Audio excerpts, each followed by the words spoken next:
warahmatullahi wabarakatuh. Waalaikumsalam warahmatullahi wabarakatuh. Hello everyone, welcome back to Baper Bincang Bareng Pelajar.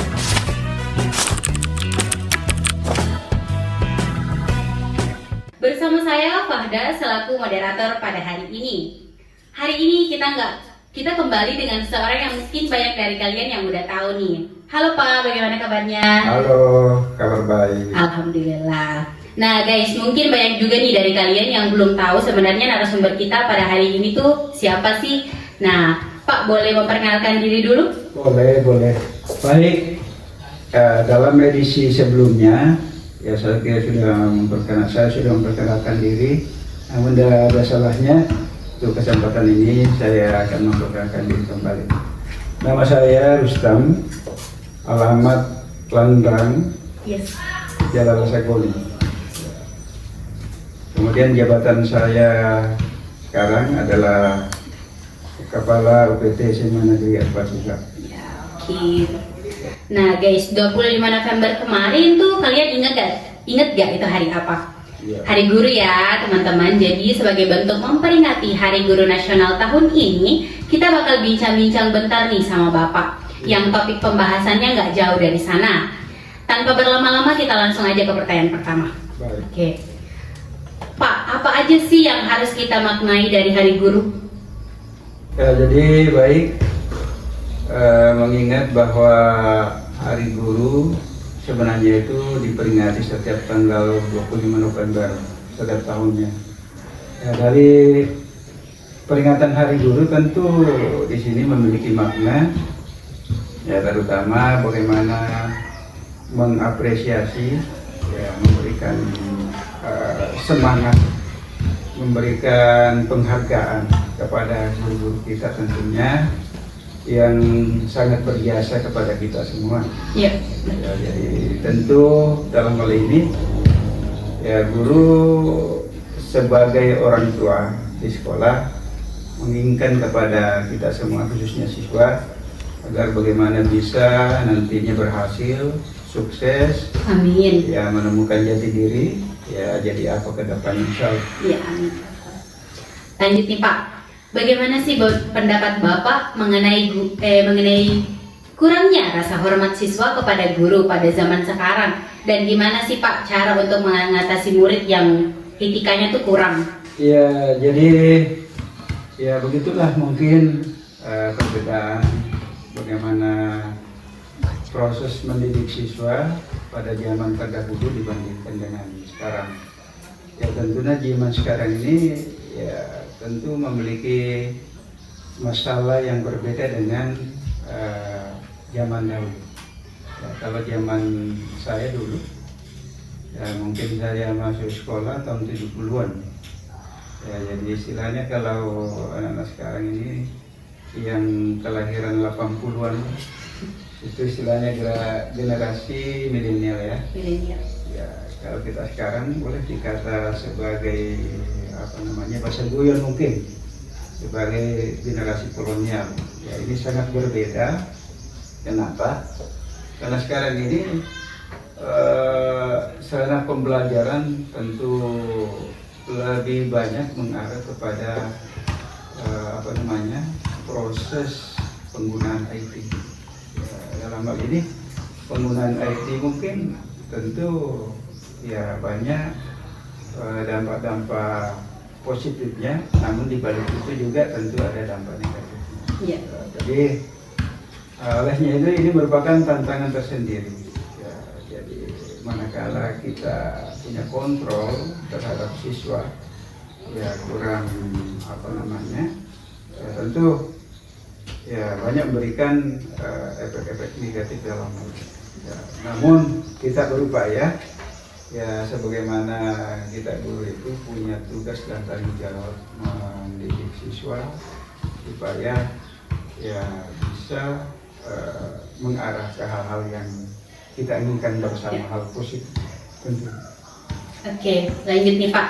Bagaimana cara Bapak menilai kemampuan belajar siswa? Ya, jadi saya akan ke sekolah itu sebagai tugas tambahan. Ya. Namun tugas utama kita sebenarnya adalah sebagai guru. Ya, jadi bagaimana kita itu bisa memproses siswa itu supaya bisa menjadi lebih baik, lebih berhasil, lebih pintar, ya sejalan dengan tugas kita sebagai guru. Ya, guru kan punya tugas di samping mengajar juga mendidik, atau di samping mendidik juga mengajar. Ya, mendidik dalam artian bagaimana supaya siswa ini dalam prosesnya ini akan memiliki perubahan, ya sikap, memiliki perubahan karakter yang ke arah yang lebih bagus yang kita inginkan. Kemudian mengajar itu ya tentunya ya bagaimana mendidik siswa supaya dia akan menjadi pintar, menjadi pandai untuk peningkatan kualitas SDM-nya sendiri. Ya, seperti itu. Lanjut nih Pak, apa sih yang menjadi tantangan besar bagi Bapak dalam mengajar? Ya, tentunya dalam mengajar memiliki suka duka atau tantangan. Ya, jadi seperti apa yang biasa kita alami, ya karena yang kita hadapi kan siswa-siswa yang latar belakang kepribadian yang berbeda. Ya, jadi ya bagaimana yang punya karakter atau watak ini yang berbeda ini tentu membutuhkan suatu pendekatan yang berbeda pula. Jadi memiliki sebuah approach yang berbeda. Dalam artian ya masing-masing individu siswa itu ya punya kepribadian yang berbeda, tentu membutuhkan penanganan melalui pendekatan perbedaan karakter itu sendiri. Jadi ada siswa yang mudah saja kita arahkan, kemudian ada juga siswa yang beberapa kali disampaikan ya belum terjadi perubahan seperti apa yang kita inginkan. Nah, ini tentunya membutuhkan sebuah pendekatan. Jadi istilahnya kalau kita punya siswa di dalam kelas ada 30, ada 35, maka seorang guru itu harus memiliki jiwa ya 35 pula. Nah, seperti itu. Oke Pak, apa sih motivasi Bapak sehingga Bapak bisa menjadi guru maupun kepala sekolah seperti sekarang? Ya, jadi yang memotivasi saya untuk menjadi guru ya dan menjadi kepala sekolah seperti saat sekarang ini adalah bahwa guru itu memiliki seni tersendiri ya dibanding dengan profesi yang lain. Artinya ya keseharian kita kan kita bersama dengan siswa ya, kemudian kita anggap siswa itu sebagai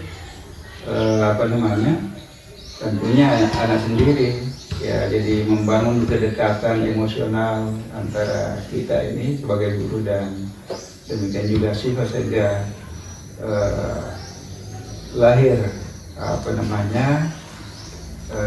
kebersamaan untuk melahirkan bagaimana pendidikan itu bisa sukses ke depan yang kita lakukan. Oke, lanjut nih Pak, bagaimana pendapat Bapak mengenai hukuman yang diberikan dapat meningkatkan motivasi belajar siswa?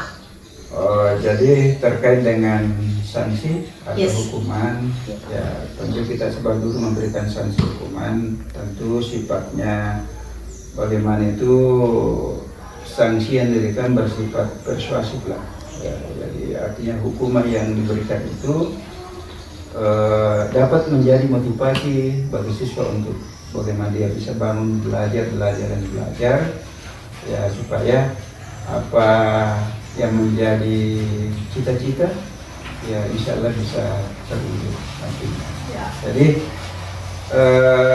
kita berikan sanksi lah sesuai dengan tingkat pelanggarannya. Kan pelanggaran itu di sisi tata tertib siswa itu kan biasanya dapat dikategorikan ada 3. Ada pelanggaran yang bersifat ringan, ada pelanggaran yang bersifat sedang, dan ada yang bersifat berat. Demikian juga sanksi yang kita berikan. Tapi ya tentunya sanksi-sanksi yang kita berikan di sini tentu adalah sanksi yang bersifat persuasif. Artinya bagaimana sanksi yang diberikan dapat membangun kesadaran pada siswa untuk bangkit ya dan termotivasi untuk melakukan perubahan sehingga mengarah kepada apa yang kita inginkan bersama. Oke, seperti itu namanya. Oke. Bagaimana nih cara Bapak menyeimbangkan kenyamanan guru mengajar dan kenyamanan siswa yang belajar? Ya, jadi kenyamanan guru mengajar dan kenyamanan siswa dalam belajar. Ya, memang itu harapan kita seperti itu.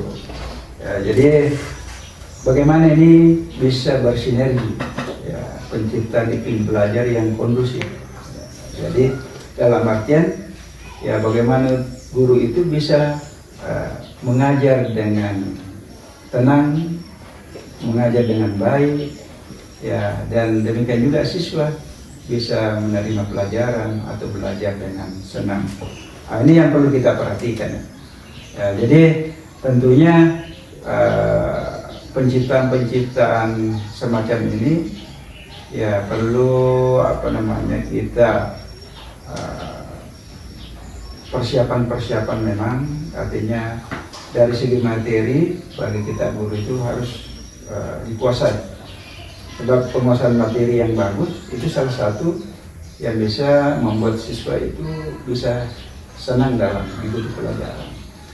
Ya, kemudian ya tentunya kondisi-kondisi yang lain yang turut juga menentukan adalah pengaturan tempat duduk siswa, kemudian bagaimana memberikan semacam reward ya terhadap siswa-siswa yang memang punya kelebihan, atau di antara siswa tentu kan ada yang menonjol, ada yang pintar, ya kita kasih motivasi ya dengan memberikan reinforcement, ya penguatan, atau berikan semacam reward.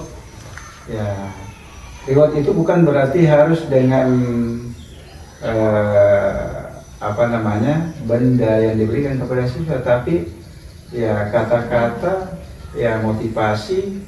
Ya, contohnya kalau ada yang kita tanyakan sebagai guru ke siswa, siswanya sudah menjawab, kita kasih reinforcement ya bahwa jawabannya itu bagus sekali. Ya, walaupun sesungguhnya belum tepat jawaban, ya. Nah, kita berikan seperti itu supaya anak-anak punya perasaan yang karena dihargai jawabannya, ya. Karena sekecil apapun orang itu tentu butuh sebuah penghargaan. Ya. Ya, jadi jangan membeda-bedakan. Jadi penghargaan itu yang perlu kita berikan sama ratakan untuk menciptakan suasana kelas yang bisa menyebabkan siswa itu belajar dengan tenang, belajar dengan baik, penuh dalam mengikuti pembelajaran yang diberikan oleh guru. Ya. Kemudian ya kita juga guru akan seperti itu. Kalau kondisi siswa dalam belajar bagus, dengan sendirinya kita guru itu merasa senang juga. Ya, karena anak-anak bisa mengikuti materi yang kita berikan dengan sungguh-sungguh. Saya kira seperti itu sementara. Oke. Pertanyaan terakhir nih Pak, apakah ada sih saran dari Bapak untuk memotivasi generasi selanjutnya dalam menggeluti profesi guru di zaman sekarang? Ya, jadi saya kira ya menyangkut motivasi tentu kita harapkan kepada anak-anak sekalian ya bahwa belajar ya untuk menggapai apa yang diciptakan ke depan. Ya, karena ya kalau kita belajar, insya Allah ya kualitas kita tentu akan meningkat. Ya, jadi kualitas kita meningkat, kita pintar, kita cerdas, ya tentu juga ini akan mengangkat derajat kita, ya karena ya kepintaran kita orang lain akan ya tentu menghargai, ya akan menilai kita, ya tentunya. Jadi ini motivasi tersendiri bagi anak sekalian.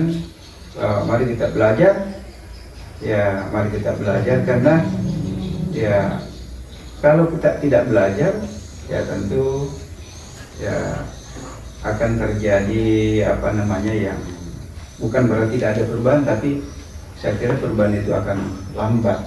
Ya, tetapi kalau kita belajar, ya kita ibaratkan itu parang atau pisau, ya bagaimanapun tubuhnya kalau diasah pasti akan tajam. Ya. Jadi kalau kita belajar, ya kita insya Allah tentunya akan pintar nantinya. Jadi makanya itu saya berikan motivasi bahwa ya untuk menggapai cita-cita kita ke depan itu kita harus belajar sambil apa namanya, jangan lupa berdoa. Ya, gitu.